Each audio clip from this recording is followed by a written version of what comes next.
moment, my friend. Welcome to Nothing But Net, Episode 7. I'm your host, Taylor, and I'm with my co-host, Karl-Heinz Reichert. And today we got a special guest in the show. Two teammates, ex-teammates in here from high school. I'm with my best friend from home, Carl's teammate from high school soccer, Juan Fonseca. How does it feel to be on the show, Juan? It feels great, man. I've been looking for this moment for a while now. Thank you for having me. It's your time to shine. Now explain the ex-teammates of high school. How did you guys play together, or where did you guys play together? Do you want Carl to go, or I can take it from here? You can take it, one. I'll back you up. Left bench for most of my high school career. You know, it was great seeing the team play and stuff. I kind of got a on-field experience about the whole thing. It was good. It was a learning experience. It's okay. Well, it didn't help, like, backup goalie, so it, like... Yeah, who took your spot? It was tough. It was tough to get on the field then. Yeah, I was actually going to get the starter that year, but some kid came from out of nowhere, and turns out he was pretty decent, and he'd been playing goalie his whole life, you know, and I had never played, so... Was it Julio? Julio yeah, Rangel. it was Julio Rango. Man's That's insane. man. All I'm going to say is this summer, we had to get that Mexican soccer league going again. You mean Oh, the yeah. adult league? The indoor league. No, not indoor, the outdoor one that you played with not a family diamond. member. Remember one? Yeah. The one that you guys forfeited the championship with? We always ended up getting in fights. There was no point in going. We would just always end up losing That's due to insane. fighting. Well, we get me, you, Ben, Carl, maybe John Kraft before he goes off to school. Ben Seckler? Ben Seckler, Cyclops. Anyway, all right, let's get it going. All right, so we're going to do the Premier League, Champions League in a special segment. Yeah, the last one you guys are going to like with this one. We saved it for last. But first, Premier League, Sheffield United versus Manchester United. It was a 3-3 draw as the last goal was scored in the 90th minute. Went to VAR, and VAR did not overrule the goal. It was 3-3. Take away from the game, any of you. Juan, you can go first about that. Okay, I'll go first. Since you're the guest. Well, honestly, it's trademark Manchester United. You know, nothing seems to be going right for them this season.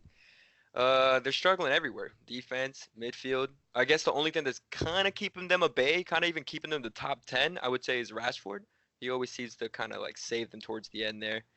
And I don't know, just typical Man United performance. I think, as we've seen in the past as a trend of United, their youth comes through and saves them. They do a good job of grooming their youth, like, and developing them to become good players, but it's about maintaining that and pushing them into stardom, where we've seen a collapse since Sir Alex Ferguson left, as we kind of talked about last episode. Right. And you see that kind of come through again with saving what they thought was going to be a point, then what they thought was going to be 3 points, and ended up being a point again. So, well, to be honest with you, I watched the entirety of this game before heading over to my girlfriend's house, and Sheffield United for the first 45 minutes played Manchester United off the park. United formed up at, I think it was a 3-4-3 because they wanted to match Sheffield United's 3-4-3. And Man United for about 25-30 minutes, if it wasn't for them having De Gea, this game probably would have been 4-5 going into half. I say at least 3 to 4 goals. And with that, it looked like United couldn't play out the press. And you feel like in modern football with the pressing and trying to build out the back, they couldn't find an answer to Sheffield's playing out of or pressing. I think it's because of the inexperience, and really it's unfortunate that United, we talked about off the air with this team, and even in the last episode, they don't have anybody, none of their key players. Matic gone, Pogba gone, Luke Shaw gone, key players that don't even play, and not to mention one of their best players, Martial, got subbed off at halftime for Lingard, I believe. So, like we said, what I tried to argue last time was, is this what we think United is, just an average club that is coming, not that they're coming off like a high, but like I just think that this is what United's the golden age is gone. Right, the golden generation of Sir Alex Ferguson is now gone, and I think this is what United is, and they are now. I think the table showed that they're tied with Tottenham for. They don't have 13th. any players. I think I'm correct in saying they don't really have any players left from that era besides maybe De Gea from the tail end. Like, he wasn't starting, but Yeah, because it was Van der Sar. Yeah, but the only player I can remember coming off of that high is not a player anymore, and that's Michael Carrick. He's been through it since. and Rooney. Rooney too, but Rooney's been gone. Yeah. But looking at the table, Tottenham and United 17 points, sitting at 9-8 or 9-10, excuse me, and then Arsenal above them at 18. So, See what I told you last week. I was like Tottenham gets one win, and look where they at. They were at like 17, or they were at like 14 or something like that. Yeah. Because they're all so tight in that group. I mean, like I said, and Juan, you can even talk about this if you want. Regardless of if Ollie gets sacked, Poch comes in. I don't think Poch would go to United. I just think the Premier League wrapped up. It's done. I think Liverpool's going to win it. They haven't lost a game yet. 12-1-0 in 13 games. They have 37 City's shown points. flaws. Still undefeated. It's just I don't know who can beat them. Leicester isn't going to do enough. Right. They're going to have a fantastic season, that's for sure. But they're not going to be able to do enough. Your man played. Your man got the start. Your man. Yeah. Who's your man? Tell everybody who your man is. Phil Jagielka. Yeah, for Sheffield United. So my favorite team is obviously Everton, and he's ex-captain of Everton. So it was nice to see him out there. The good soldier. He was always like one of those guys like underdogs that you kind of root for. He's a smaller guy playing center back in one of the best leagues in the world. Did I mention he's 37 years old too? Yeah, he's a warrior. Gotta love that man. The heart. Always wears his heart on his sleeve. So wrapping up, I'm gonna leave you with a question to both of you because I already talked about it. United has dropped to 9th. They're tied with Tottenham for 9th and 10th. Is Ollie still okay behind the wheel at United, or do you think he's gonna you think he's gonna get sacked? Or do you think he'll take up the season? I like Carl go first. I would say Solskjaer makes it out of the season. I don't think. They've done it before, but I just don't think it's that toxic right now. I think there's still enough like good. I guess not really good vibes, but like it's not as toxic as it was when Mourinho left, like with all the Pogba and all that. Like, I think there's a decent relationship between manager and players. I don't think, like, obviously the results are questionable, Right. but I think he still deserves more time to see how it goes and change tactics, change formation, change like he's been getting the more youth players into. So Right. we'll see where that goes. I think he stays at least till the end of the season. All right, Juan, what do you got for us? I think he's got 2 games in him. At max, 2 games. And what Carl's saying is true. It's definitely not as toxic, I feel. I mean, Mourinho, he was making press conference and just absurd comments just about every other week. But with the case with Ole Gunnar is, if you really think about it, he took over Mourinho, I think, in March. He at first, he won 14 out of his first 19 games, right? And that was great. Everyone gave him praise, like, oh, this guy's definitely taking the job. But if you think about it, after the Champions League game against Paris Saint-Germain, he really hasn't produced anything. In the last 16, for example, he's conceded 19 goals, and he finished 6th last season. I just don't see him staying for too long, to be honest. I think he has 2 games, maybe max, depending on how well they drop off into the table. But I can't see him staying too long. Hold on, what's their upcoming schedule? Are you saying two league games, or are you saying like 2 league games? 2 Okay. league games for sure. So I got it pulled up right now. So the next 4 matches, one of them coming on this Thursday on the 20th of November. Oh, in Europa League? Yeah, Europa League, Astana versus Man United. I mean, honestly, I don't know where Astana is, so I hope United would win that. I mean, they Aston Villa- didn't really show up in their last game in UEFA, I don't think. So they got a 3-0 win. It's just looking right there. But so they got Astana for Europa League. They come back that following Sunday against a struggling Aston Villa team. Then they go against United, or they go against Tottenham. They go against Mourinho. That's a huge That's a game. loss. That's a That's huge right game for there. both them. Yeah. So and then we'll talk about this game in a little bit as The well. derby. They got Manchester City. That could be a pivotal game. If they win Right. that game, I think Solskjaer stays to the end of the season. So these 4 games, I think, are like Juan said. He's got 2 games. I think he has to the Man City game. I think the result of the Man City game is what's going to happen to Ollie. I think he's going to either stay put or get sacked. I think.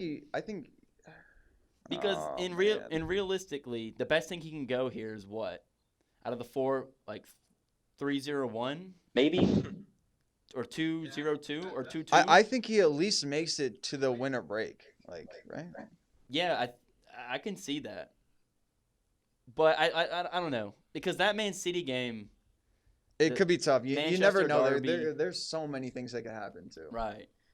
But like saying, because Astana, they should win on paper. Aston Villa, they should win on paper. Tottenham is going to be the result that's going to really swing. That's going to be a grinded out game. Like, they're going to play good football, but I think it's going to be like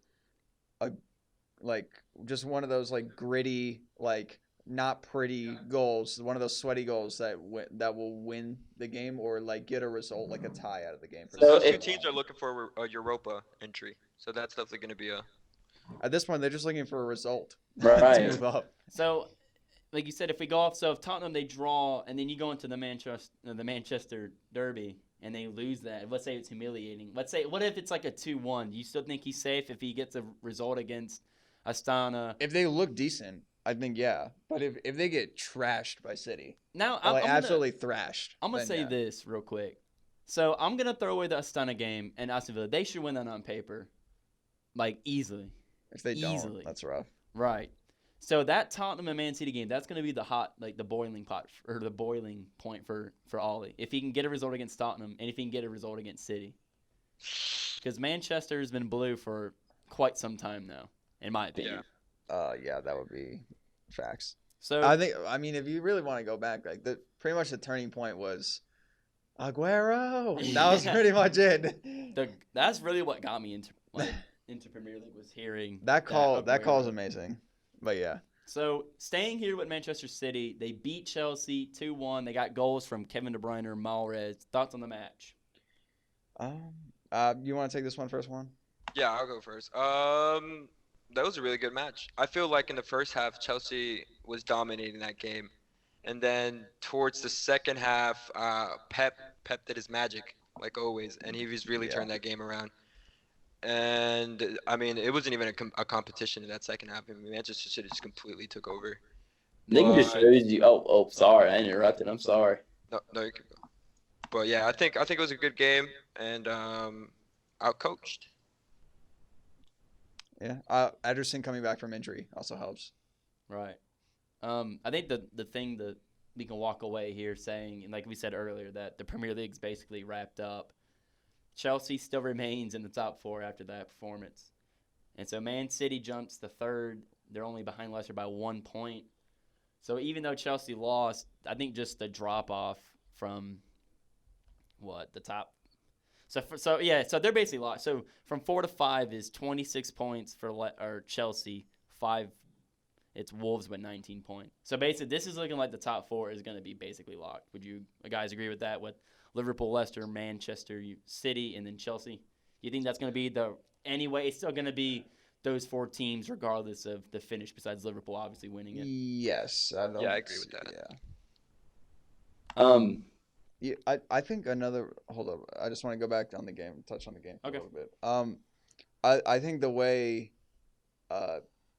City responded to the goal by Conte, I think was huge. Just like 6 minutes later, like KDB scoring, and then like Juan said, they kind of dominated the game after that. And it did take an unfortunate bounce against Chelsea with the shot took 2 deflections before going in.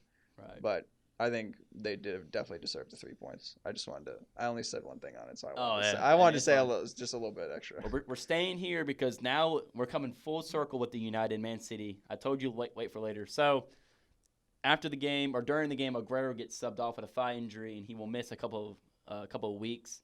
Pep did confirm that he will miss the Manchester Derby. Derby. Derby? In England, they say Derby. The Manchester Derby. So that's December 7th. So does that swing United as the favorite coming into this? Or do you think it's still Manchester City? Jesus.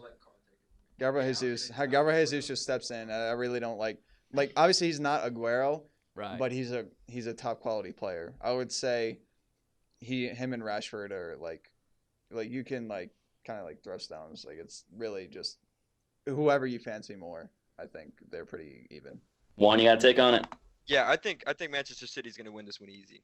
Again, I think Gabriel Jesus is think about that replacement. Look at that sub coming in. Gabriel Jesus. Oh, we're missing Aguero. Let's just slap in Gabriel Jesus in here.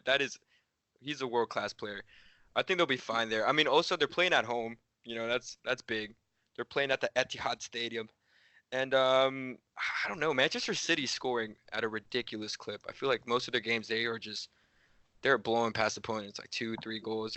I think Man City has this pretty easily, even with Yeah. Aguero. I mean, you talk about having people getting goals. Like you have Kevin De Bruyne, David Silva. You have Mahrez that scores. You have Raheem Sané. Sterling. You have Aguero. You did have Sané until he got in, but they have so many options you're to right, score. You're right. So it's That gonna be man tough is for United. always getting injured. I swear. Yeah, he's All injury right. prone. We're moving into now the middle segment of the show. Champions League Match Day 5 preview, which is going to happen on November 26th and 27th, to Tuesday and Wednesday of this week. We got all the games, and then we're going to do quick picks, previews, do all of them. Some will So- be more brief, but others will kind of do a little bit of a dive into.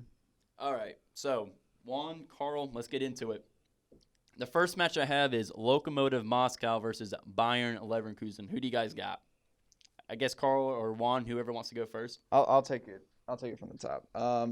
I say, I think, judging off recent performances, I would say this is gonna be tight. I think if you talked to me earlier in the group stage, I would have given this to Leverkusen, but I'm gonna give it a draw, and I say it's gonna be 1-1. I don't think it's gonna be very entertaining. I think Leverkusen will push the pace, and I think they'll try and put pressure on, but I think Moscow has a decent enough defense. I think they'll kind of stalemate it, and it'll just be kind of might be a little bit of a boring game, but I could be proven wrong. But that's just how I think. I think both teams need the points, so that like they might want to attack, but I feel like Moscow will kind of just go into a shell instead and take the 1 point. But I don't Juan, know. what do you got?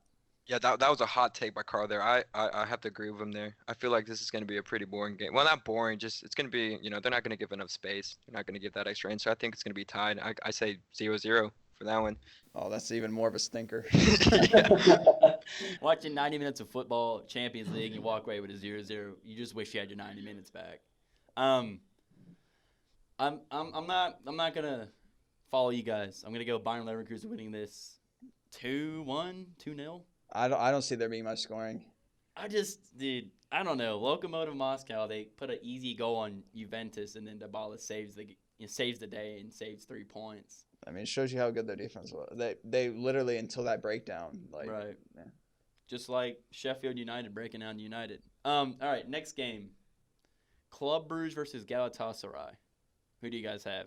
Carl, you can start. I have it as a Club Brugge win on this one. A little bit different, I wanted to show a little bit of faith in the Belgian boys.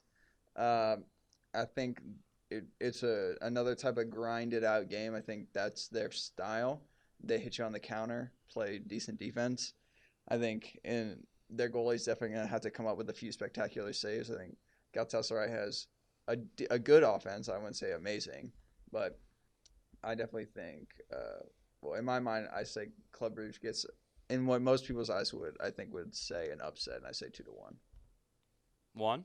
I'm gonna go with the safe money here, the safe bet, and I'm gonna go with Galatasaray. They're playing home, right? Let me see. Yeah, they're I playing believe they're home. playing home. And I don't know if you guys have ever seen, how those buses get received at Galatasaray, but it's kind of scary. It's kind of scary, and I'm gonna go 2-0 Galatasaray over. I will say one thing on that. If you look at the standings, Club Brugge has 2 points and Galatasaray has 1. So Yeah. Well, you guys said the last game was a stinker, and this one smells even worse. I say draw. I mean, I'm going to give Juan a little shout out here. Let me throw this back to you. You know that Falcao plays for Galatasaray, correct? Yeah, I do. So I think it's a 1-1, 0-0. I think it's a draw. Draw on that one. So the third game, here we go. We're getting a little bit familiar now. Spurs versus Olympiacos. Who do you guys got? I like this game. I think the men of Greece, the Greek men of Olympiacos, are gonna put a dub on Spurs, and I think Mourinho is gonna. I don't think Mourinho is gonna manage well this game.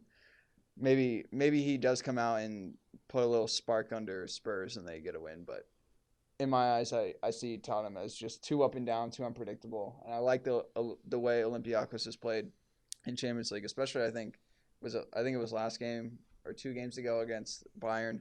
I think they put in a decent performance. I like their players. I think Olympiacos will win it 3-1. Juan? I think I'm gonna have to disagree with Carl on this one. I think Tottenham is gonna come in hot. Mourinho's trying to prove a point here. Second game with the club. They call him Mr. Well, he's not the original Mr. Champions League, but he's Mr. Second Champions League. I call him because he has managed to win with subpar teams like Inter in 2008. And I just feel like Mourinho is not gonna crack under the Champions League pressure, and I feel he's gonna try to make a statement. And at the end of the day, I feel like Tottenham has more world-class players that are going to make the difference on this one. I'm going to go with a 3-0 statement point by Mourinho. That's fair. I'll give you that. I mean, Olympiacos in Champions League, I mean, they are last in the table, and they did lose to Belgrade. I can give you that. I'm going to go Spurs here, and I got a couple of reasons why. I think it's going to actually be a good game because Olympiacos usually plays Champions League well. They played Bayern pretty well, as you mentioned a couple of weeks ago. But if I'm Mourinho, this is the only championship that this is a competition that matters. Yeah. Premier League, we've been over that 100 times. We beat it to death. Liverpool's won that. So I think Mourinho's going to be like, you know what? I got a good group of guys I like. I'm taking over. I got great attacking presence. I have, as I mentioned when I was writing about it, they have good defenders, but they're coming off their prime. They got Lloris, Vertonghen, Danny Rose, players that he's wanted to sign in the past. So I think he's going to shift all his resources and all his focus to making a potential deep run in Champions League, almost like what Ajax did last year. Everybody said it was a sneak, but I think Tottenham could repeat under the new regime of Mourinho. I think Mourinho might take the squad in a different direction. I think, Eric Dyer's been playing very well in the midfield. I think he puts, I think it would be a ballsy move, but if he does Sissoko, Ndombele, Dyer in the midfield, and Kane and Son, and pretty much I guess Ali or Eriksson, do you think they're not going to? I don't know. Maybe he does put Eriksson out wide, but I think he switches it up in the midfield and then goes Alderweireld and Sanchez at center back instead of Vertonghen. I don't know. I like the idea of. Like we said, Dyer's been playing more. And it was so weird. This is so off topic, but I was watching something on Twitter. He was doing an interview, but he was doing it in Portuguese. I was like, why is he doing it in Portuguese? Because he plays for England. And I looked up. He is from Portugal. That is Eric Dyer is from Portugal. He was born in Portugal, and that's his first language. Oh, but he's English. Yeah, he chose to.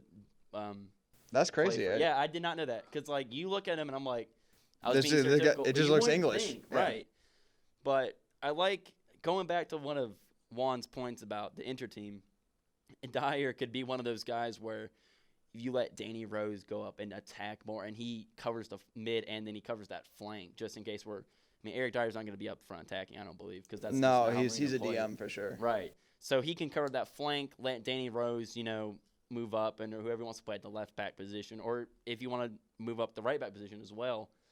So I like Eric Dyer playing. I like that. A lot of people are giving him, in the press are giving him pushback because he doesn't look good, but he wasn't playing under Poch. So, anything else you want to add to Tottenham versus Olympiacos? All right, moving to Manchester City versus Shakhtar. This one's pretty easy, Man City. Yeah. You give me any goal Man City scores. I think they win this easy. I think across the board, City is just Shakhtar in the past has given teams a run for their money, but this year they just haven't had that fight. I think they didn't even show up. I think against Dinamo Zagreb or whatever. I think that's how you pronounce it, but they didn't show up against Dynamo. So, but yeah, City all the way. It doesn't matter. It's probably gonna be 2 to 3 plus. So I don't see there being a point in even talking about it more than that. You want to go on to the next one? Yeah. So another game that we could just kind of breeze by. Another Colombian superstar to look out for that plays for this team. Atlanta versus Dynamo. Atalanta. Yeah, Atalanta. I don't know why I just pronounced that wrong. Every time I get so nervous when we're recording that I cannot pronounce stuff. It's okay. So it happens every time. Atalanta. That's who I think is going to win this. I at the start really of this whole like Champions League kind of didn't think anything of Dynamo. Like it was just a team that was like I don't really know much about, kind of a wild card, and they've kind of proven something to me with their results like this Champions League. I've been really surprised by what they've brought, like with a draw against two successive draws against Shakhtar. Only losing 2-0 to City. They put up a little bit of fight and thrashing Atalanta. So I think that Dynamo wins this game. I think it's closer than the 4-0 that they beat Atalanta last time. I think it's going to be 3-2. Juan? Man, it's tough. Like Carl said, I don't even know. I had a Google search Dynamo. Turns out they're from Croatia on that one. I don't know. I'm just gonna go with the name on this one. I'm not too I don't know too much about these two teams, but I'm gonna go with Atalanta, just because I don't know. I trust in the Italians. Hey, you got two Colombian guys out there. You got Zapata and you got Moriel. Yep. Some Colombian love. Zapata, Muriel. All right. We're moving into the group of games that are more meaningful to us because our clubs are involved. And these are the Tuesday games, obviously. Carl, your beloved Bayern Munich versus Cervinha. What is the result going to be? Red Star Belgrade has played very well and shown up against opponents. I will say that. They surprised me. But they surprised me by beating Olympiacos. But other than that, like the last two times they've been thrashed by Spurs 5-0 and 4-0. And obviously Munich beat them the first time 3-0. I don't really think it's a contest. It's going to be 3-0 plus, maybe 5, something like that. Something in the 3 to 5 range. Doesn't really matter.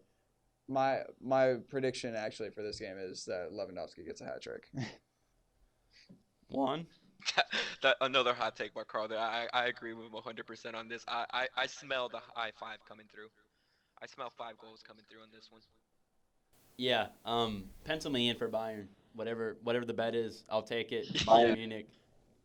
I don't see anybody trying to. I don't see Cervinha stopping Bayern Munich. And with Lewandowski's recent form, a person I want to get to later in the show, I don't see anybody stopping him. Yeah. All right, moving on to a game that means something to me. A game that I think is this one and the next one are two of the 4 best games this week. We have 4 really good games this week. So Two on the Tuesday and 2 on the Wednesday. Yeah. So this game, I'm being a homer. It's my Juventus FC, my football club, versus Atletico Madrid.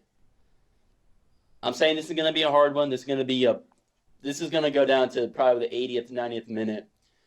I think Dybala is going to come on and do something special. It's going to be the Dybala show. This man's the super sub of Juventus right now. Ronaldo's back. Ronaldo's healthy. He's starting to look like he's actually 36 years old. Age is catching up to him. He's not 36 though. He's 35. He's 33. Yeah. He's 33. Messi's 31. Yeah, he's 33. 34. Wait, 35. No. Yeah. Whoa. There's no way he's 30. Oh, come on now. Ronaldo's old, man. It's starting to show. He's Yeah. 34. He's 34. My bad. Yeah, He's 34. 34. Okay. His knees are starting to give up. Oh, that's what it is. He's 34. Messi's 32. That's what it is. Yeah. We're seeing the pass of the torch of Ronaldo to whoever. No. Yes. No, it is. It is starting to look like that. It's starting to happen. Ronaldo is looking like he's oh my god. He did lose he a lost. step. I mean, he lost that step a while ago, but he's adapted his game. Yeah, He's still. He's a true 9 now. He's a true. Yeah, he's still top 3 in the world. Unquestioned. It could be that he just plays for a tough league, man, and it's really hard to score in that freaking Italian league. It really is. They do play good system defense. Right. So I'm going with Juventus winning this game 3-1. That is 3. They're gonna score 3 against Atletico. Yeah, I was gonna get. What? All I right. think All right. it's gonna Hold be up. it's gonna be neck. All right, listen. It's gonna be neck and neck till halftime. I think it's gonna be draw. It's gonna be 0-0 or 1-1 going into halftime. I feel like once Juventus scores that second goal, then they just start playing just fluidly. You Okay. see Cuadrado on the right flank, another Colombian shout out. Mr. What do they call him, Juan? You know his nickname. What do they call him? Mr. Electrico. Translation: Mr. Electric. He's gonna be doing some dancing moves, and let me tell you something. He doesn't score goals. He's a great goal scorer. He's not a great goal scorer. He's a scorer of great goals. There we go. Got it on the He's gonna second do try. some salsa or some cha-cha on the side when he scores, and I'm gonna be right there watching him. I'm gonna be like, that's my right wing. Yeah. Oh who my do God. you got, Juan, for this game? What do I got? I'll be honest with you. I got Atletico, and I say it's trademark Atletico W here. By that I mean play defense the whole game, Mhm. 0 errors, the way Simeone loves to play.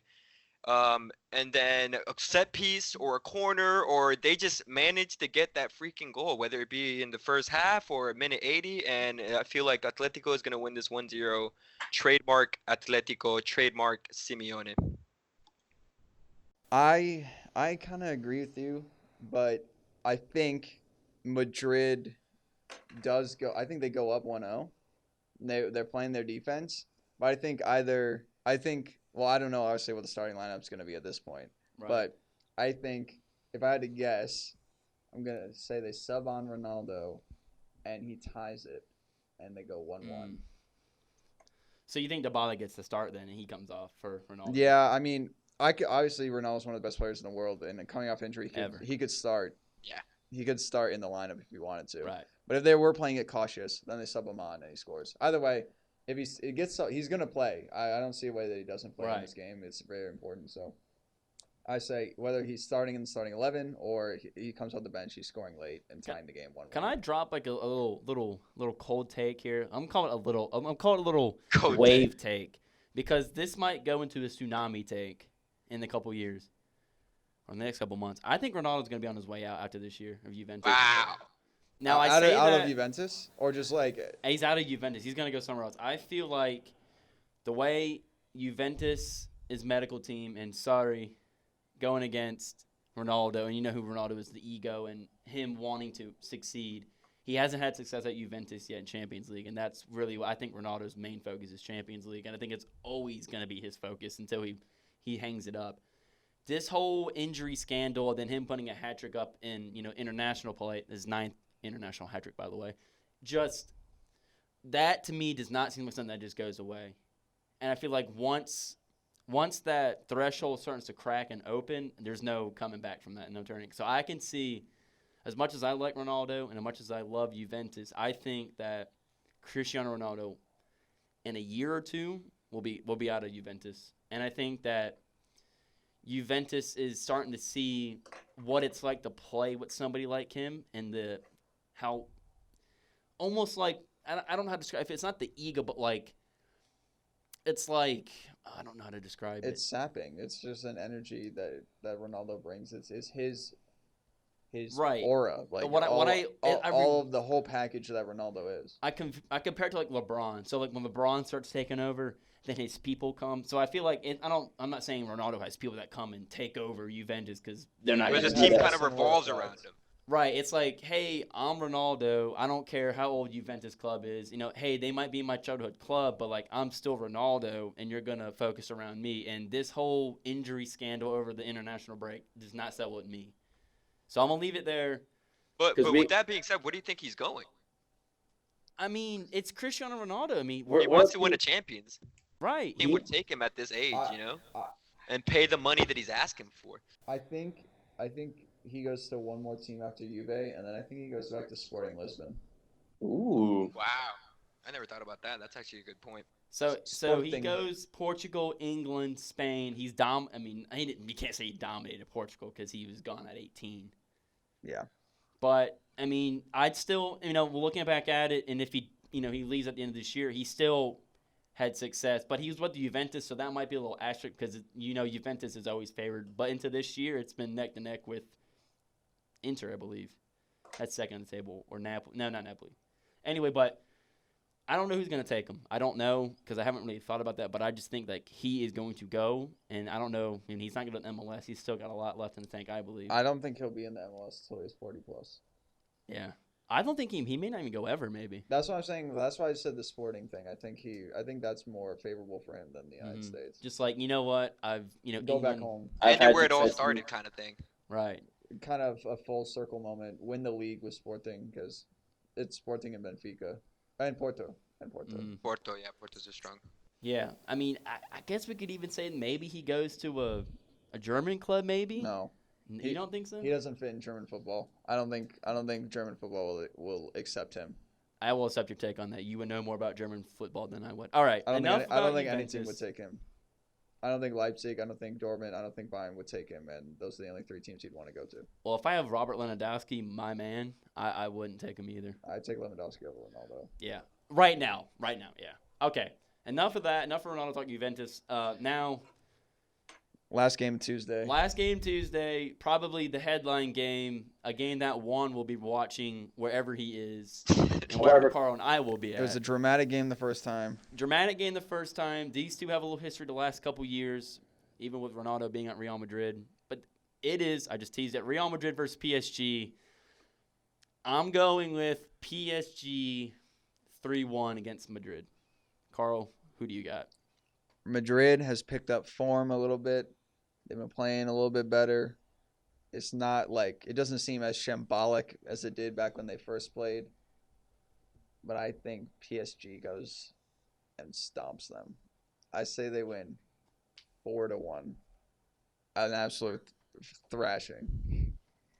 I've been doing a lot of hot takes, having a lot of upsets. I just think on the day, PSG is going to show up and show their class over Madrid. So, Juan, if you want to give your take on that. Yeah, that was a lot to take in here. Real Madrid being my team of love, my team of. I know. Since I was a young boy. I know. Dang, 3-1 and 4-1. I don't know. I feel like you said, Real Madrid's in form right now. They're still conceding a lot. But I feel like they're finally kind of getting it all sorted out, especially at the top. I feel like the youth, the Brazilian youth that we got on top, they're just trying to show out in Champions League, man. And I think Zidane, kind of going back on Mourinho's take, I think this is going to be a game of coaching. And I think Zidane has a lot to prove here. And getting a win against PSG, I think, is crucial for him. And I think it's going to be a 2-0, a dual goals by Benzema. The French legend is going to net 2. Is Neymar going to play, though? That's the question. Is he going to be coming off the bench? Is he going to start? We don't know. Knowing Neymar, that guy is injury prone as well. I say he's probably coming off the bench. Did you know that PSG had Mbappe? You know who that guy is? Yeah, I heard about him once or twice. I heard that he's been Real Madrid's been linked with trying to get Mbappe over. We'd be stupid if we didn't get him. But the thing that concerns me is that we got Hazard. I don't know, but I mean, Mbappe's a striker, is he not? Yeah, he can play left wing. He plays left wing though sometimes too. Yeah. Because if you have like Mbappe, Cavani, or Mbappe, Icardi. Yeah, and Cavani on top usually. And Neymar, so. I don't know, man. Up top, you're gonna have Mbappe, Icardi, Di Maria. I mean, Di Maria's playing out of his mind lately. Yeah. We talked weeks ago, probably one of the first or 2 episodes. He was my star of the week on the episode 1. Episode 1, very first podcast. Was it you that gave him, or was it me? I gave him. That's my star of the week. Angel Di Maria. Like I said, quick timeline. Real Madrid, wins trophies there. Goes to United and just who was it was Di a- Maria on United? Yeah. No, nobody. I didn't even know he played for United. What was he there for? Like a season, maybe? 2. 2 I think seasons so. riding the bench, not getting the starts, and he goes Was to that PSG what? and then just Who was the manager at the time? Was that Louis Van Gaal. Yeah, I was like Van Gaal. Louis Van Gaal, yeah. Oh wow. So you just think about Di Maria just reinventing his career, really reigniting it, and just PSG's been the perfect place for him to do that. All right, I think we should move on to Tuesday. Move through these a little bit quicker. Hopefully, besides the heavy hitters. Okay. Zenit versus Lyon. I got Lyon, 2-1. I like Memphis Depay against. I had that's exactly the same thing I had. I had 2-1 Leon. Juan, who do you got? I have 1-0. 1-0. Leon. Yep, Leon. All right, next match, Valencia versus Chelsea. I have a draw, 1-1, 2-2 maybe. I can't see myself picking Chelsea after the Man City performance. Ajax, Chelsea, and Valencia all have 7 points in this group right now, I believe. Or I think that's what they have right now. I think we talked about off air that they're all tied. 7 Yeah, points, all on 7. Yeah. I think close game. I think both teams want to get a result, obviously, but I think both teams know this game is pivotal to getting out of the group. So I think it's a very forward and attacking game. I think last time it was a 1-0 win for Valencia last time they played. I need to check that real quick. Juan, who do you got for Valencia while Carl's looking that up? I got Valencia Chelsea. versus Chelsea. I got Chelsea 1-0. 1-0 goal from Christian Pulisic, the American future. The guy that I He's hated. been struggling with a groin injury. It was 1-0 Valencia, by the way. So Pulisic is out with a groin injury. He's been battling it. He's been playing, but he's playing through it. Just when I questioned who he was as a soccer player, he came back in that recent form. All right. I think I'm gonna give it. They both push really hard. There's some defensive mistakes on both sides. I think that leads to goals, and I think it's a 2-2 draw. Both teams are not going to get what they wanted, but they do get a point, which means both their performances against Ajax mean a lot more. Okay. Next game: Slavia Prague versus Inter Milan. Inter Milan for me. 3-0. They're on form. Inter 1-0. Really? Slavia has played well. If you looked at all their performances, Slavia has played well and up to their opponents every single time, including the game against Barcelona. I say Inter. They're on Champions League form. They're down against Dortmund, just scoring at ease. I think they win 2-0. But I'm not going to discredit you saying that Slavia Prague. I still give Inter the win 1-0. Right. Very. Lille versus Ajax. I have Ajax 2-0, 2-1 maybe. When Tim Way comes back, maybe. I have Ajax too. Yeah, Ajax all the way. I don't think it's close. I think ZX scores a brace. I think it's 4-0. Ghent versus Red Bull. I have Red Bull. Is it okay? So Red Bull. This is the team with Holland on it, correct? Yeah, this is Salzburg. Okay, yeah, this is Salzburg. Okay, it just always says they always list them as Red Bull, so that's why I kind of hesitate. I always go off ESPN. It's just Salzburg. Okay, so Salzburg. I think they beat Ghent 2-0. Gang, yeah. Yeah, they play. I think it's 3-1. Holland's that man. I'm gonna go 4-0. I had a Google search Genk, and when you gotta Google search a team, you gotta go with the with a lot of goals. Come on, man. They got Mignolet playing for him. Come on. I think. Filet Mignolet? I don't know. All right. I'm saving the last 2 games because we have a little bit of discussion. Red Bull, Leipzig versus Beneficia. RB Leipzig. RB Leipzig. Yeah, agreed. Draw. I think it's going to be 1-1. Warner gets a goal. I think I'm going to be a little bit of homer on this one. I'm going to say Leipzig 3-1 over Benfica. Juan? I'm calling 1-0. Yeah, 1-0. Simple game. Who won? Yeah. Oh, Leipzig. Okay. All right. I'm going to pick this one first. Liverpool versus Napoli. All right. One of the games right here. These last 2 games are going to be the game of Wednesday Champions League. I got Liverpool escaping 2-1 against Napoli. The one you take this. Okay. Man, this is tough. I'm rethinking. I feel like currently it is impossible to bet against Liverpool. I mean, it really is. Just from them winning the Champions League to being undefeated in the Premier League. Liverpool, it's looking like they might even try to pull a two-peat. But I'm gonna have to give it to Liverpool, although I can't take away anything from Napoli. Napoli's playing great. I'm just gonna have to go with Liverpool 2-1. I feel like it's gonna be a really good game. 2-1. I think I'm gonna go. Ooh. I'm going along with my theme of the day. His fingers are. He's look like you're about to brew up a potion. I'm gonna say Liverpool up early. All Ooh. right, Liverpool up early. Ooh. 2-0. Okay. Okay. Koulibaly shuts it down in the back. Allen runs the midfield. Mertens, Insigne up top. They battle back to a 2-2 draw in the second half. Mm. Man, These are the two top leaders right here. So, I think that what's it? Salzburg. Salzburg would be. Salzburg get the 3 points. They'll be at 7. But they'll be 10-9. So it would really go down to the last day between Napoli and they should put it Leipzig. away. But yeah. All right. No, that's Salzburg, not Leipzig. But yeah. Okay. I was looking at the group. Sorry, I should have elaborated. All right, the last game, Barcelona versus Dortmund. Rematch of match day 1. I had to take in the beginning when we first did the podcast that this is going to be the year Barca slips up and they don't make it out of the group. Last time it was the most interesting 0-0 that I've ever watched. Royce with the missed penalty, many chances for Dortmund to win the game. I just want to hold my. I wish.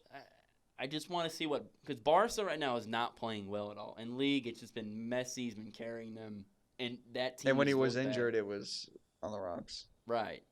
So if Dortmund win this, they go 10 points in the group. Barca stays at 8. We pick Inter to win. They're at 7. There'll be a point out. And what would be the last game? Is it still? And Inter Barca, I think, would be the last game. Oh, please. Not even for the sake of me being right. I could care less. Inter Barca would be the last game. Everything would be on that game. Right. So I would hope that I'm still gonna pick Dortmund wins this 2-1. I think it's gonna be late magic. Maybe like a Royce goal or a Witzel header, something crazy, something that would never happen, or maybe I think Mats Hummels header. I agree with you. I think it's a defensive lapse from Barcelona and Dortmund this time, unlike on match day 1, finds a way to put the finishing touch on something to give them the win. And I also agree 2-1. I want this to work out because if I can just say that, like, dude, I predicted Barca having burning out here. If they pick up 2 L's back to back against, I mean, you had to say Dortmund are a respectable side, and Inter are a respectable side this season. And if I see Barca.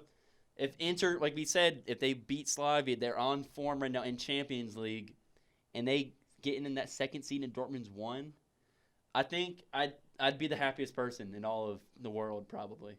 Juan, what's your take on this? Do you think my take is looking juicy? I'm gonna have to join the hot take train on this one. I don't like Barca, but that shouldn't put my feelings into this. But I don't know. Well, we know that. I think Dortmund could pull the upset here. It's gonna be tough, but 1-0. I'll just go 1-0 with Dortmund to join the hot take train. I'm looking at I'm on Google right now. It would be Barca Inter on the December 10th. Oh, please let it happen. Please let it out. Not even because I don't like Barca, but that is a script right there. Inter Milan coming into Champions League, Barca slipping up and then not making the group stage. That would really turn that. It would shake club things upside up. down. When's the last time Barca didn't get past the group stage? That's years. I would say more than a decade. All right. Way more. I'm gonna let Carl look that up, but I'm just saying, because right now Barca is they're in a panic. But you've seen these pictures of people crying, but they have a mask over their face to look happy. That's what Barca is right now because they're relying so heavily on Messi. Their new signings are doing anything. You look at Griezmann. Griezmann, I mean, people have been taking it out of context. He's saying that he can't dribble. He doesn't know how to shoot in front of goal. He's just not used to it.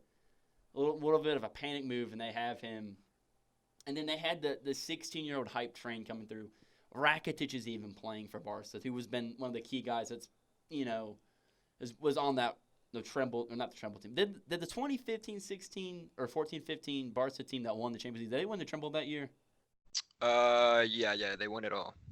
Wait, the 15? I think it was 50. It was against Juventus. Carl's looked like he's found something Wait. here. Yeah, I did.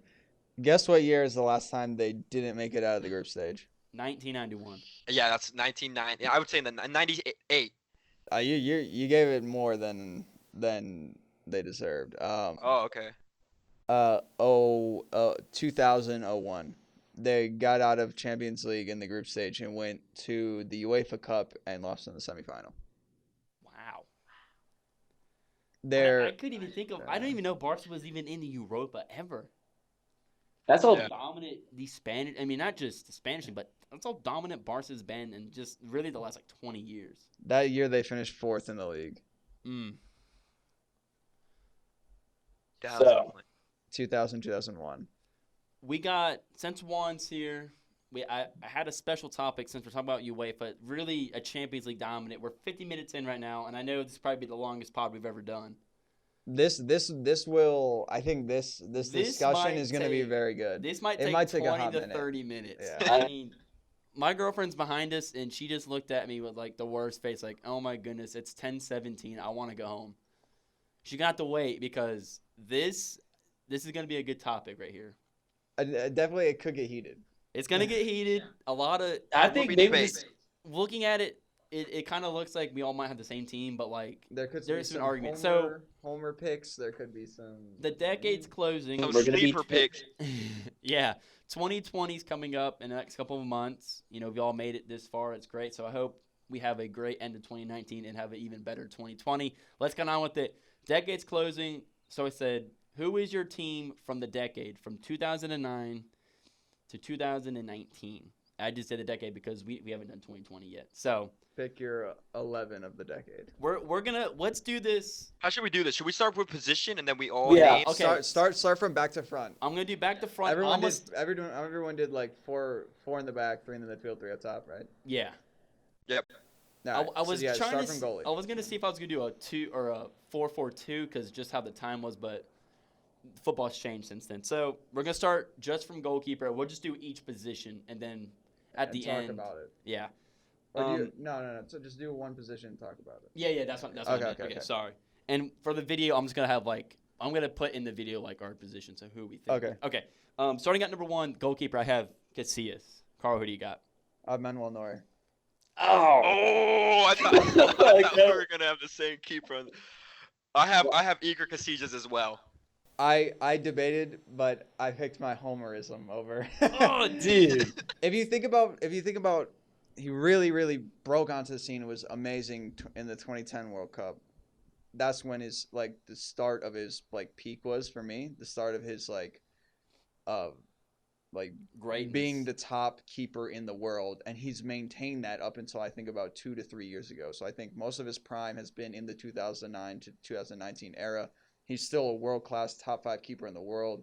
I think over that time period, he has been the best keeper from 2009 to 2019. If you said maybe 2005, 2015, I would have given you Iker Casillas, yeah. But I think because I think Casillas has faded out over he's still a very good keeper for Porto, but I think just the class and the stage that he's doing it on, I think Neuer gets it for me. Yeah, Juan, I'm going to go ahead real fast. It was hard for me because you say homerism, and I would have put Buffon. I really would have, but It just would have had to been Just a little bit earlier. those Real Madrid teams, I mean, really from the backup is really what it's built until you get the arrival of Ronaldo. Casillas is just, I don't, and him and Buffon, it was hard. It was neck and neck, but I put Casillas down. Buffon was my third. Buffon got the better of the last half of the decade. Obviously, when Iker goes to Porto, you don't see him in the Champions League as much often because Porto isn't the same club level strength as Real Madrid. they're in it, but they're not at the top of it. Competing. I just saw a video that made me just want to, freak out. Was when it was a 3-0 or the 3-3 aggregate with Real Madrid and Buffon. That's a penalty late, and he gets sent off red. Yeah. And I think the thing that holds back Buffon is not having that Champions League. I think that's another thing. Neuer has one. He has one. Eager has one. I mean, Buffon has done everything in his career. Anything you could dream of being a goalkeeper, you would look at Buffon World or Cup. even Casillas. He has the World Cup win. Well, so does Neuer. But that Champions Oh, and he so does could- Casillas. Casillas has the World Cup win as well. So we're talking about. I mean, any three of these keepers I can see. I put Neuer third in my opinion, but that Champions League, not having that trophy, is just something you can't. I don't know how look you away. could put Neuer third out of those three if you're talking 09 to 19. Buffon has played better than Neuer in the last. Buffon's been informed for the last decade as well. Yeah, he's I think I what know, but- happened was when The Neuer only, got the hurt. only I was about to say the only thing I can see you saying is Neuer injury. But on his day, I say I'd take Neuer over Buffon. All right, on his Juan, day. you haven't said anything. What is your take on this? Because you did say Casillas, correct? Carl brought an interesting point. Neuer has been more informed and more relevant until currently to 2019. But I mean, Iker Casillas, that stretch that he had from I'd say 09 to 2014 is probably the greatest 5-year stretch I think any goalkeeper in the history of football has ever accomplished. I mean, he literally won it all. I mean, there was not a trophy that he was missing. I don't know, Casillas just he played for the club for 20 plus years, since he got there. He has more Champions League, I believe, than Neuer. So I definitely, it's a tough one, but I think Casillas has the edge. I'm not going against you. I think all of our picks were good, even with the Buffon. And if you gave me three keepers to pick, it'd be hard. But Casillas could be number one for me. But you bring in Manuel Neuer was I had to think about that too. For a little bit, it's okay, Manuel Neuer. When he he's different than both these guys. He's that sweeper keeper. He's got beautiful touches and does just things that keepers shouldn't do. That just wow, I feel safe if Neuer was doing it. But like I said, with me, just the injury. So, anything else you guys want to mention before we go off? I'm going to go to the next. I think this position's been the weakest. Next one. Yeah, I'm good. I'm good with that. Do you want to go? You want to start at right or left back? I'm going left back. I think left back was the weakest out of doing this decision, and I copped out. I went. I kind of copped out as well. Danny Alves. At left back? Yeah. Left back? He's right right back. Oh no. Oh no. Do you want to rethink that while we go? Yeah. All right, Juan, you want to lead us off? Yes, I will. I think Marcelo. I Yeah. think Marcelo. I went with that. That was my safe pick. I wanted to put I wanted to put someone above him, but I was like, who are we? He's been very consistent. He's gets into the attack, makes good overlapping runs. Is I would say decent defensively. I wanted to be maybe Roberto Carlos, but definitely not in the 09 to 19. It's just there wasn't enough left backs that I liked that had played enough into the decade for me to be they're better than Marcelo. They're just I wanted to have some competition, but it kind of just for me Marcelo kind of ran away with it. Yeah, I'm gonna get that in there. Yeah, Marcelo. I completely forgot that Daniel was played right back. Yeah. I mean, he had competition-wise, Marcelo had to go up against He makes his first Alessandro, but apart from that, there's really no one else that. His first appearance was 2011 is when he really starts. But I think that's what holds up. I think left back in the last 10 years has really been the weakest. The only person that and this would be me going really homer, is saying David Alaba, and right. Alaba's been very consistent and Right. good. He's gotten in the team of the year a few times, but as of recent, he's been very good, but not amazing, not great, not world class. Yeah, when I think Alaba had 3 or 4, and it just there's a lot of times, 3 or 4 times in the team of the year, I should say. Sorry, and then Marcelo gets the other ones, and then it just really, I think if you talk in the whole decade, consistency at a top level, he's playing in the highest level of games.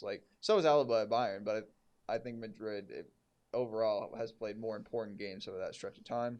Yeah. So you just got to give it to Marcelo. A reoccurring theme is when you look at the players I've picked, it's Real Madrid, Barca. The Spanish teams have ran the last decade. A lot of Spanish players. So there's players playing in the Spanish league. Right. Yeah. Juan, who do you have at left back? I think you already said Marcelo, correct? Yeah. So and we all Marcelo. Okay. Yeah. So unanimous on that one. That was probably the most boring position of the lot. Yeah, the least interesting because, like I said, like you said, Marcelo and Alaba. But I just felt like Marcelo, just because he has that Champions League resume, really puts it. You want to move into the center backs? Yeah. So I think we're going to do both center backs together. Okay. Yeah, as a pairing. Okay. One of them was a lock for me instantly. I Yeah. have Ramos as the lock. Ramos, yes. And I couldn't. This one I had to This think one's a little bit about. tougher. Yeah, Yeah, the I'll go second one's Silva tougher. for me. Okay, I have PK. Oh, I couldn't, dude. I couldn't do it. I Okay. couldn't put it down. I was between Silva and PK. Yeah. And Yeah, I Silva was on my list too. because of Champions League success, international success, and amount of times being in Team of the Year. So it just and the consistency as he's aged Mhm. and being good on the ball. Obviously, Silva's good on the ball too, but especially when you're in the Barca squad, have to be very good on the ball. That's why I went. Well, I wouldn't say that's controversial, but I'd say yeah, a no, little no. bit different in going PK. I think over- another thing over is Silva. just like one of my earliest memories of Champions League is Silva hitting that header to beat Chelsea Yeah. to send PSG through. That's always gonna stick with me. Juan, who are your two center backs? Sergio Ramos, that was the no-brainer, and then I Especially was for also in you. defense between PK. I don't like him, but I was in between defense of PK and Thiago Silva, but I chose Thiago Silva for that one just because I'm yeah, going he's- against the I feel like grain he's better today. at scoring than PK is, and overall, I think he's better. Oh man, I mean, there's a lot of guys one timers in here. You know, I mean, if you look at the recent, I didn't do Van Dijk. Sample size is too short. It's very, very small. on his, like if you're talking today, yeah, Yeah. Van Dijk obviously. And But you got Chiellini in the 2017, and then Bonucci in 16. Keely put a few good years together. Bonucci's put a Mhm. few good years together. It wasn't enough for me to say that. Looking back at this, Juan, you can even chime in on this real fast. Some of the surprising people on here that have made it, like no disrespect, Boateng in 2016. That just threw me out. I didn't know that he won. injury history. Right. That year, like from 2014, I would say like early 2013. If you talk about like around when they won their Champions League, and Right. then you go through to around a few years after, I'd say like 2015, 16, after the World Cup and everything. That was like where he was playing his top football, and then obviously injuries and all that. Yeah, very like- bad. I like And Boateng. his decline has been fast. Yeah, ever since that Messi. No, the Messi Ah. crossing him up. That was bad. It's been bad for him. I will say, just seeing this quickly, I saw the Ter Stegen in the 2018 team. I want to go back to the goalie for just one Yeah, quick no sec. problem. I I'd have say no I'd no say rush. if you're talking in the next like whatever The few next years, decade. yeah. If you go next from 5 if you years. go, let's say you go from 17 to 27, I think Ter Stegen will be that goalie. Mm. You think even over Allison? It'll be tough. Maybe that's just me being a German homer, Yeah. but I just wanted to put. Oh, no problem. Okay, right back position now. This one was a lock for me, and it kind of sad because it brings up old soccer memories. I have Philip Lahm immediately rocking down the A right lock back. for me, especially one of my all-time favorite players, German national team captain Philipp Lahm, a great person, a great individual off the field, ambassador for the sport, ambassador, Retired early. ambassador for Germany, getting part of the Euros in 2024. I think great person on and off the pitch, can be versatile from right back to mid.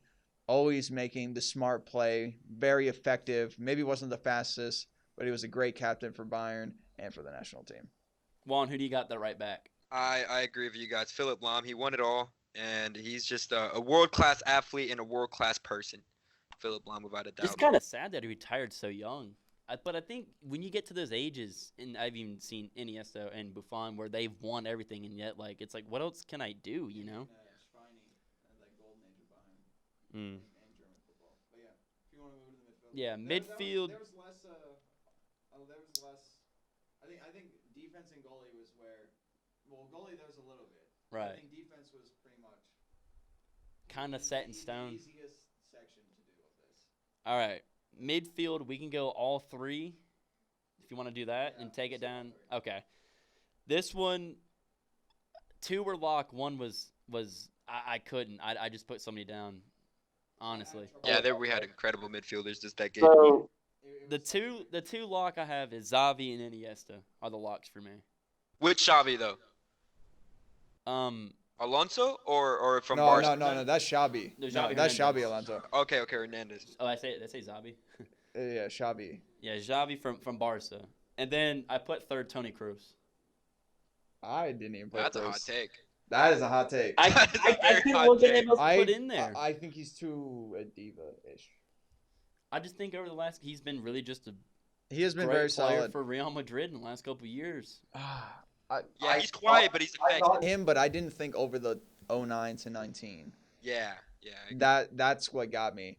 I have Iniesta, Xavi, and then I flipped between a kind of a bunch in my head. I was like, Gerrard, I don't know, Lampard. Oh, Gerrard, yeah. I don't know, Lampard, I forgot don't know, about that. Ballack, that was too early. Like, there was others that are not coming to mind right now that I thought of, and I was like, who's been really consistent?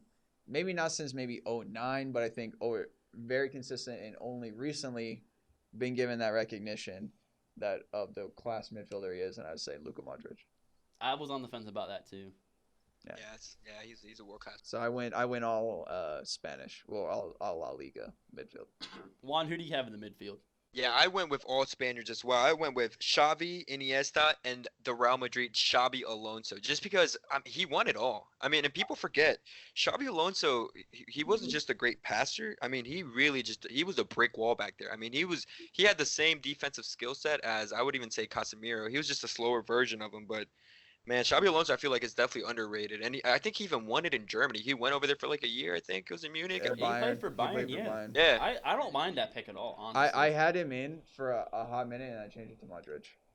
Yeah, those are close. Modric has accomplished a lot. Yeah, I would say if you shifted this 2 years down, I would be Alonso. If you shifted this like maybe 2 years up, I'd for sure be Modric. So it was a coin flip for me. Yeah, I mean, even when you get, because 2009 is really that cutoff. I really The style in football really changed. Right. So I when you think, get to like 2019 and 2008 and 2009, excuse me, you get like the you start to see the shift in football. Yeah, so Spanish just takes over, because I'm looking at it right now. You go down from 2008, 2007, and then you see a lot of Italian and English Yeah. players. So when you said Steven Gerrard and then you said Michael Ballack and stuff, I just immediately was like, I didn't think about those guys. But that was very early. Very early in the mid 2000s. I can't put Pirlo. I thought about Pirlo for a quick second, but I was like, nah, that's just too early. It's just too early. If I put a Pirlo in there, that's my favorite player of all time. That's being an extreme homer. But I saw Eric Abidal. That is a throwback. Eric Abidal was in a team of the year. What year was that? Yeah. 2000. Man, that has to be in the early 2000s. No, mid. No. Keep going. No. What was he, left back? Up. Okay. That was a No, left like- back like- for Barca, like- right? Or am I? Yeah, for Barca. I think he played right back. for Honestly, Barca. I think he got Eric cancer. Abidal. 2007 Yeah, 2007. for Lyon and Barca. Dude, he was an animal. Dude, that guy was crazy in FIFA for in 1 year. Anyway, sorry, that was crazy to see. Okay. I forgot about that, man. I did think about Xabi Alonso or Xabi. Am I saying it right? Yeah, Xabi. It sounds so similar. Xavi. So Xavi and Xabi is the one that we're talking about. Xabi Alonso. Right. Okay. And then there's Xavi, who is on. So with a B ending is the one that you're referring to. Is the Spaniard, is the one that played for Bayern Munich, Real Madrid. Yeah. Xabi. Yeah, But Xavi. Xavi. Yeah, there's a V and there's one with a B. Yeah, that's all I'm trying to explain. Okay. Yeah. Anything surprising when you look through the midfielders? I think looking at it, like I said, Pirlo getting it in 2012 was something that caught my eye. Juan and I had a text chat earlier. We always do random things where we text each other and say, "What's the scouting report on a player?" And Wesley Sneijder getting it in 2010. I forgot about that. Just a guy that won everything in 2010 and should have won the Ballon d'Or. Yeah. Then you see Yeah, people. I think he got snugged from that. He got robbed from that.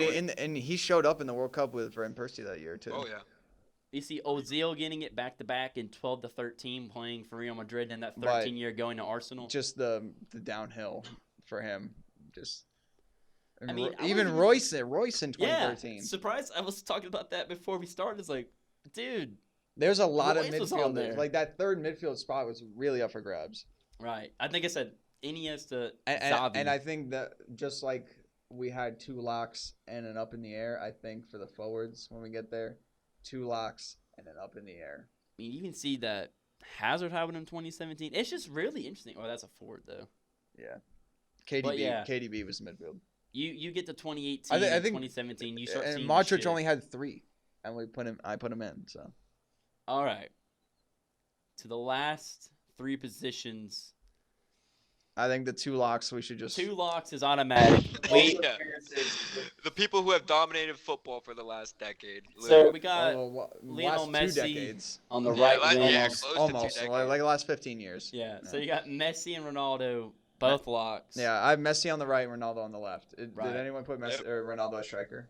No, No, I was thinking about that. I didn't either. I But put he them on the just wing. recently transitioned to striker, so that wouldn't be Yeah, fair. I wanted to wouldn't put them even both call on the top wing. him, Yeah. Yeah. So I The have a striker, guy- I debated like 3 Dude, or 4. Like right. it's so tough. I put a guy that has never been nominated, and we talked about him earlier in the show, and I keep teasing him. You already know who it is. Robert Lewandowski got my team of the decade. Because now that you talk about it, I hadn't even realized that he's never won a team of the year. That's no, he's actually never won. ridiculous. He's And- been snobbed way too long for that. It's just the stuff he's doing, and he Mhm. is having a career year in, what is he, like 32 maybe? 31, 32? Yeah. I think And 31. I just think it's crazy that he has not been 31, on. yeah. He has not been on a team of the year yet. This year he is just look. We got Setcher here for 12 matches, 16 goals, 4 matches in That Champions one League, assist 6. though. I mean, he doesn't need it. He's putting them all in. So he's got the world's fastest hat trick and the fastest guy to ever have, or 5. the fastest to 5 goals. The high 5, as Juan mentioned earlier. I mean, Robert Lewandowski, I can't find a better striker than him in the last decade. That has been this consistent. Now, in the beginning, you could say that, well, Robert Lewandowski wasn't Robert Lewandowski till you see that 14-15 Bayern season yeah. and moving away from Dortmund. I like Robert Lewandowski, and I think that he has potential maybe, well, I think his window's closed on trying to win maybe the team. He might get it this year maybe because just him doing it for club and nation, or for his nation, excuse me, is something where he could probably win it this year. He's like in a good spot. I mean, because last year, Mbappe, Ronaldo, Messi, you can't take that away from Mbappe. He's played amazing last year, and he's playing decent this year as well. All right, Who'd you go with, Carl? No, okay, I Juan. want to go. I want to round it off. Lewandowski as well. I had no idea he had never made a team of the year though. But same as you, man. I mean, he's so consistent. You can always count on Robert Lewandowski to get you a goal behind the net. So Lewandowski for me is the best striker of the decade. See, I had him written down until 25 minutes before we went on air. And it was very tough for me because Lewandowski is a player that I love, that I've watched since the Dortmund days, like the early Dortmund days, moving in. Then he moved to Bayern, obviously, on teams that I've loved. It was very tough for me to make this decision. Oh, boy. But I think as I'm trying to look at the decade as a whole and impact to team, and I would say Lewandowski covers more of the last 7 years, and I would say this guy that I picked covers more of the first 7 to 8. I went with Zlatan Ibrahimovic. Hot take. I gotta admit. Hot Oh take. no! Zlatan Ibrahimovic. It The hurt lion me. It amongst hurt me men. to make that decision. But I think Ibra impacted team, how far he was getting in the Champions League with PSG, and then obviously he had the Barca days, and so I just think that together with impacted team, I think put it over the edge. He also has, I think he made team of the year in 2010. So the man, he really embodies like this larger than life personality. I mean, obviously that doesn't really have anything to do with on the pitch, but I think, I think internationally they're both tied. One for Sweden, one for Poland. You can't really like say like either one of them does like better like than the other. Like maybe Sweden has played a little bit better. I don't know, but it's pretty much a draw there. You kind of got to just go off club, and I think, I just gave Ibrahimovic the edge in a late decision, a late change. But I did have Lewandowski there for a long time, so obviously I can't argue with that. Dude. But and I did feel bad about playing Homer for Neuer. I don't think Lahm was really No. Homer. That was makeup, man. Yeah. That was a little bit of a makeup call. I'm about to drop it. I'm about to drop a meteor take onto What? this podcast. Is Zlatan the most overrated player that that soccer's ever seen. You know, Because I mean, No. I'm looking. I don't know. we're I don't looking know at if his numbers. overrated. Like, Oh, and he had the trophy-wise, Milan like, days, his too. trophy He had the cabinet is full, Milan man. Don't get years. me wrong, but he just never seemed to get it together when it came to the most important one, and that was the Champions League. Obviously, he was never going to win a World Cup with the supporting cast around him. And PSG didn't have the tools at the time to win. But Against those, PSG, the incredible Barcelona team he was in the late 2000s, Well, or the Inter team that he was in. okay. I would say the Barca teams he had a shot. The Barca teams, that was when he was going to win it. I don't think he was ever going to beat Barca or Real Madrid when he was at PSG. I don't think he had a shot. I don't. And just same with Robert Lewandowski. He's a highlight reel. I'll tell Robert you that. Lewandowski Highlight wasn't reel. gonna beat. Didn't beat those Madrid teams when Bayern went up against them, and wasn't gonna beat the Barca teams if they made it. So I understand where you're coming from. I get that you're looking for a guy that. I mean, we're looking at the numbers right now on the screen, and like this guy is a goal bucket. Like he will get you a goal. Yeah. No doubt. 122 appearances. This is going off Wikipedia, and 113 goals. for PSG in For PSG in that 5 seasons 4 or 5 year stretch there. from 2012 to That's 2016. incredible. That's an amazing clip. That's Ronaldo clip right there. I don't know what to say. I mean, yeah, It's very hard. It's very hard. Yes, what he's doing is incredible. Which, like, I can't say, oh my gosh, Yeah. Zlatan stinks. He's never been good. Well- But I just think he's overrated, and I go with Mhm. Juan. He hasn't done it on the big stage, and now I mean, you say that Lewandowski has won one. Well, Right. no, he hasn't. He lost that one. He was on Dortmund, right? That year. Let me pull it up. I think he was on Dortmund when they played Bayern and lost. But And so I don't think Lewandowski has one. Does he? I'm gonna feel bad if I didn't get that. 24 Yes, he was on that team that lost. So he was on that Dortmund team that lost. So he doesn't have one. Zlatan doesn't have one. If you look from 2009 to I'd say 2016, so it was last year at PSG before he went to United, and you look at probably 2011, or 2012, so when Lewandowski was at Dortmund, starting in 2012, going to 2019, I would say those are pretty equal players. And you give like 09 to 11 and 12 to the advantage to Ibra, and you give 16, 17 all the way through 19 advantage to Lewandowski. I don't know. I don't agree with this, Carl. I do not. I just think, okay, let's put the facts for your case. He's 38. He's still scoring 50 goals a game. MLS though. 50 goals a game. Yeah. 50 goals a game. This guy's insane. He scored 52 goals in And his 56 2-year Galaxy. stretch with the Galaxy. Yeah. 17 with United for the 2-year stretch, and we said the 113, 122 appearances for PSG. Ridiculous clip. But I mean, the PSG squads were not that underdeveloped. They weren't that malnourished where they couldn't potentially run for like a quarterfinal or But semifinal. I think didn't they make a semifinal in that stretch?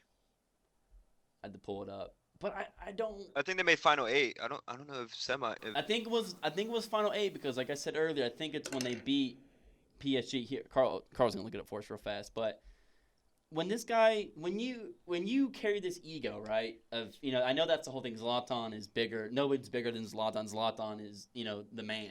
He's like in the his Chuck Norris world. of football. Right. Well, how about you win a trophy? Excuse my Yeah. language. How about you win something that isn't league? You know what I mean? And I know the same thing can say about Lewandowski. And I know it sounds like I just feel Lewandowski more accomplished than Zlatan was, apart from all the teams he went to. I mean, he won a bunch of like league titles and stuff. But let's look at the teams that he's played for, though. I mean, you said that he played for the Juventus in the mid 2000s. He played Inter Milan, one of the better teams from 06, 09 in the world. Then he goes to Barca, and then people consider him at a Barca like a flop. So Yeah. Some people thought his career was over at Barca. A lot of people called Ibrahimovic's career done after Barca. Right, and I And I can't argue against Yeah. that. He He was so bad he went on a loan. Yeah, to Milan. Yeah, I know, but okay, so here I gotta Zlatan pull it up. shows up. Champions League, in 2012-13 quarterfinal, 13-14 quarterfinal, 14-15 quarterfinal, 15-16 quarterfinal, and then I don't know if he was there 16-17. No, he wasn't. He was at United. At that point. 16-17, yeah, he's at United. So they got quarterfinals every single year he was there, and then the year before he got there, they were in Europa League group stage. That's when they got knocked out. PSG or United? PSG. In 2011-12, Europa League group stage. The year after, Champions League round of 16. Year after that, Champions League round of 16. So he's been in the round of 16 ever since. PSG was always in the round of 16 when he got them to quarterfinals. That's her curse. PSG's curse is getting out of there, and then he got them to the final 8.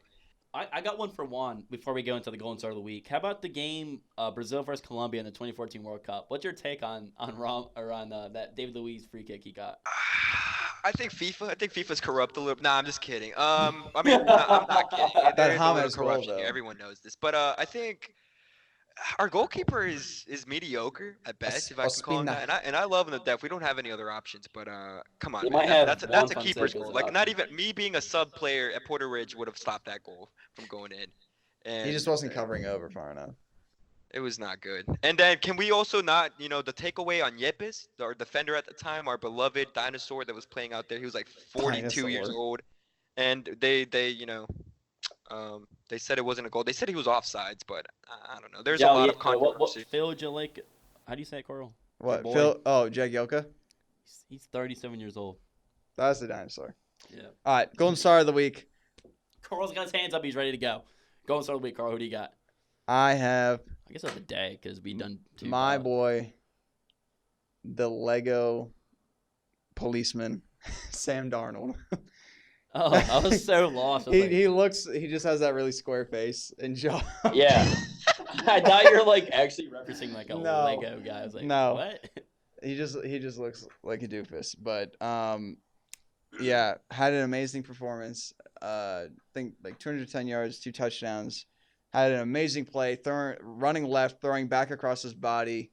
Probably should have ran it, but if you look at the clip, throw to Robbie Anderson in between 2 defenders, and the Jets smashed the Raiders 34-3, and probably they'll Ruin their playoff chances. ruin our number 1 pick chances. That's what they're sure. But I'm not getting false hope. I know that this season will probably be a wash, but it was cool to see us play well, and it gave me a little bit of happiness when all of my teams decided to suck this weekend besides them. So, Sam Darnold. Juan, who's your Golden Star of the Week? Golden Star of the Week, Lego James. LeBron. LeBron's the Golden Star of the Week. Is this how this works? We just talk about Yeah, dude, just It tell can- us it tell can be us anyone. why. Yeah, tell us La- why LeBron James is your Golden Star of the Week. Last Lego week James, man. 34. He has a lot of aspects about him that remind me of Andrea Pirlo, right? It's just the game is natural to him. It comes easily. But Yeah, the beard and- game. But what about the beard game? That The- Pirlo wins beard game. Oh yeah, Pirlo. There's no competing. Pirlo's like a fashion icon, dude. Yeah, He's just like a men icon. It's the Italian in him. yeah, I agree. I mean, Pirlo drinking a glass of wine. I mean, that's iconic. What a sexy man. Yeah, and LeBron James is my Golden Star, man. He's leading the Lakers, first in the West. Guy's a freak athlete, greatest athlete of all time, greatest basketball player to ever touch the basketball. Hey, there we go. That's some love right there. Yep. Golden Star of the Week, number 7 for me. Oh my goodness, I really don't have one, honestly. I can think of mine right now. Maybe someone that isn't in sports. Oh no, yeah. I actually have a good one. My Golden Star of the Week is a man that hasn't been in sports in a while. He retired a couple years ago. He's got his Hall of Fame the voting's coming for him. Derek Jeter, man, coming out on Sunday. I think he posted he had a newsletter from the Players Tribune talking about the 5 years since he founded it, and all the athletes that come on there and talked about stuff that wasn't sports, and seeing Derek Jeter back. And I haven't seen Derek Jeter do anything in a while because he doesn't play anymore, and he just runs the worst baseball franchise in the Miami Marlins. Marlins. Yeah. So he comes out and just talks about how he just loves the Players Tribune and everything it's done so far. And yeah, I think Derek Jeter, and I hope he gets in the Hall of Fame next to Mariano Rivera and all the other Yankee greats. So I guess that's going to be it for my goal and start of the league. I think it's a good place to wrap it. I got one more thing. I forgot to mention it. It's been my phrase for the reason why I put Tony Cruz. Juan's heard this multiple times. Are you It's a ready for beautiful this? saying. I have it. I have it in my Google Notes. The sweet tea is like really drying up my throat, so I'm gonna try to save it up. I thought that was the start of your quote. Yeah. Taylor coughs, then explains why he's coughing. When you watch the game, you won't see Tony Cruz. But if you watch Tony Cruz, you'll see the game. You like that quote right there? That is pretty cool. That's a good one, isn't it? You like that quote? But who's his partner in crime? Luka Modric. Luka Modric. Honestly, the team, looking back at it, That engine's getting old on Luca though, and Tony Kroos, man. Those engines are getting old. We lot look of back at mileage. it. and it's just amazing, the shift, like we said earlier. Just something I just want to talk about real quick, was just like the shift from the England and Italy powerhouse to like just Spain running the last decade. I'm going to leave you guys with a question before we sign off. Is England going to come back with Liverpool, the resurgence of Liverpool? You think England's going to come back and run the best players of the Question. world? Also, if you want to answer this, you can answer it in the comment section of the YouTube video as well. Right, Give your opinion. right. Low plug there. Or or tweet at us. Or we have Karl-Heinz's Twitter, my Twitter, and I don't think Juan has a Twitter. No, Juan does have a Twitter. Yeah, I don't know it right now. I don't use it a lot, but I'll get on that. So we'll get on that in the comments below. If you made it this far, please. If you made it this far, you're a trooper. Yeah. Or you're my dad. Did you listen to all of them? Yeah. No way. He asked me. He always he doesn't know how to work YouTube well. Right. So he just asked me to send him the links to it. Dude, shout out Carl's dad. Let's go. Awesome. That's a My golden mom star right listens there. to them too. Oh, hell yeah, dude. Let's go. And my mom has no time to listen, but she listens to them all the way through. Well, get your dad. I throw on the podcast when I'm driving to school. I always throw on the podcast. That 45-minute commute to Charlotte. Okay, but go back to the Sorry, question. We're getting sorry, sidetracked. You want to sorry. keep going for 2 hours if we can. Shout out mom and dad. Yeah, shout out to Carl's parents. I do appreciate that, and we appreciate that. So, do you think England's going to come back in the shift of being one of the dominant teams in the world as they were during the mid-2000s? Early 2000s. Early 2000s, yeah. Quick answer is no. Okay, that's fair enough. Long answer is Premier League has the most amount of games out of any of the leagues. They have the most domestic cups. Most of the English players play in the Premier League. There's the long form. They're just going to be too tired. They don't have a good enough manager. I don't think they'll ever have a good enough manager to manage that team. I think there's too much pressure put on them by the English people as a nation. And all those factors combined together, I don't think they'll return unless they have. Wait. Unless- I think did I phrase this right? Are you talking unless about they the have a English, I'm not talking about the national team. I'm talking about Oh, I thought you meant the okay, national yeah, so- team. So about do you think you see your Liverpools, your Man Cities, you see United, Tottenham coming back, Chelsea's in being dominant in world football? I think I'm going to club adapt level. some of my thing. Okay. They play a lot of games, Right. especially the teams that are in all the competitions. Right. I think that plays a huge part in it. And which is why you saw, I think there's a lot of years between when Chelsea won it and when Liverpool won it. So you saw those those Chelsea teams and United teams win Right. it. And I don't think you're going to see that again for a while, especially with the way the top six are performing right now. Well, the quote unquote top six. So both the Manchesters, Arsenal, Liverpool, Chelsea, and Tottenham. So Juan, what do you got on my question? That's a good question. I think no.